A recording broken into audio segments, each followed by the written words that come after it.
আমার দুঃখ লাগে এত একটা বিজয়ের কাছে এসে স্লিপ করতেছে, এত কাছে এসে তোমরা জামাতের কাছে ফেল করতে চাও। তোমরা জামাতের এজেন্ট, তোমরা জামাতের এজেন্ট হয়ে আছো। তোমরা জামাতের দালাল। তোমরা চেয়ারম্যান কোথায় যাচ্ছ? চেয়ারম্যান কোথাও তোমরা? আপনি বিএনপি করেন, ছেলে জামাত হয়ে বসে দিচ্ছে। মানুষের কাছে ভোট যাবেন কোন মুখে?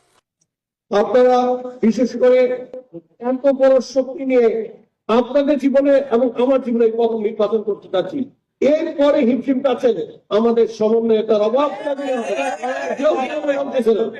সবাই বলতেছে ইনশাল্লাহ, সব পথে দিয়ে ফাঁকা, কিচ্ছু নাই, কর্মীরা কোনো কাজ করতেছে না। আমার টিম যে রিপোর্ট দিচ্ছে সেই রিপোর্ট খুব ভয়াবহ। কিন্তু মানুষকে কষ্ট দিতে আসলে না, ফেল করবেন আগেই ফেল করে জানবে ঢাকায় বসে থাকে কিছু। তাই আপনারাও ঘরে ঢুকে যান, আমি চলে যাই।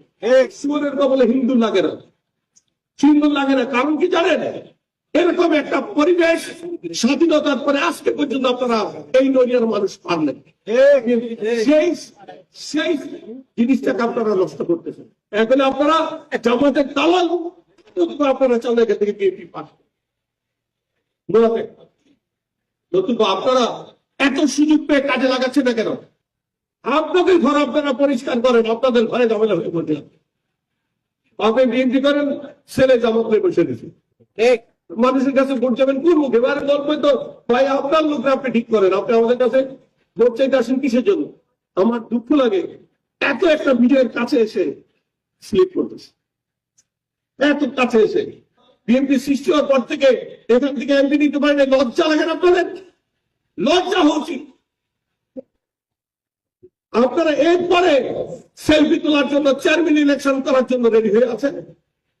30 তারিখের পরে যদি কোনো নেতাকে দেখে যে চেয়ারম্যান ইলেকশন করে, কার করে দেখতে দিতে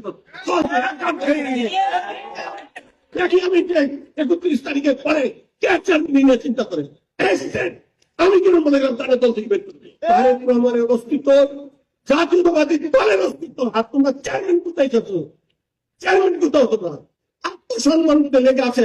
তোমরা জামাতের কাছে ফেল করতে চাও। তোমরা জামাতের এজেন্ট, তোমরা জামাতের এজেন্ট হয়ে আছো।